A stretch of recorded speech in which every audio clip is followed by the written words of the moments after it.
And the subtitle of your book talks about corporate gangsters and rogue politicians, and that gets us a little bit into why you're in exile now from Sierra Leone. I want to talk a little bit about your own career kind of evolving out of this book, but what the Africanist press is up to and what kind of threats you're facing. So, and I think we have a clip made from this one of the journalist protection organizations that has stood up for you and for your organization, that you've been the illegitimate subject of threats from the government for your reporting on government corruption. What was the reporting that really got you in the crosshairs of the government, and what's the status of that now? Well, for the last 20 years, through the Africanist press, we've been holding different corrupt politicians, especially in Sierra Leone and in the region in West Africa, accountable to minimum standards of good governance and accountability. And for the last 4 years, we have been, perhaps with all humility, the only press organization in Sierra Leone that is holding the current government accountable. We've reported on high levels of corruption involving the current president, the wife of the president, and all of the leading officials in government. That has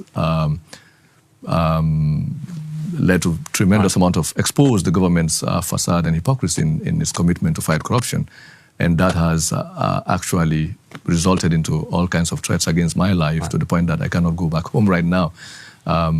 Their threat has, and their response has been almost comically aggressive. Yes, they've gone as far as sacking the Auditor General of the National Audit Service in Sierra Leone, including... They fired their top auditor, thinking he is a source of yours. Yes, it's a woman thinking she's a very credible woman who was known over the years for presenting reports that detail the misuse of public funds. And the current president fired her unconstitutionally on the suspicion that the audit service was responsible for providing details of government corruption to the Africanist press. And not only that, even people in the central bank have also been sacked, bankers, other public officials.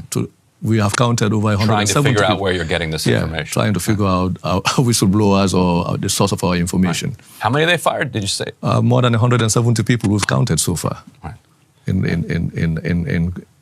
Across the government, from the Minister of Finance, the President's Office, the Central Bank of Sierra Leone, to the Audit Service, and it's still an ongoing process of harassing people. Nobody could even identify themselves in Sierra Leone as affiliates or associates of the Africanist press, because it's dangerous to do so. Right. So your reporters are writing under pen names and working underground? Yes, underground. Those of us who put our real names are people who are outside of the country. Right. Yeah, we talk a lot about, in the United States, about so-and-so just produced a courageous report. And I always think about reporters like the ones who are working for you and yourself, who are doing actually courageous journalism that could lead to real consequences rather than some mean things said about you online.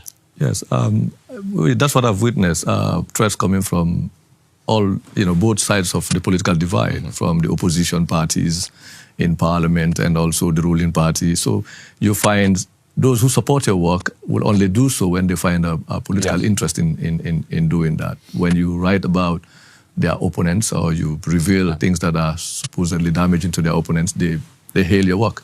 When you present something that affects their own political interest, they also condemn you. So we're caught between that line in the middle of that crossfire among these corrupt politicians.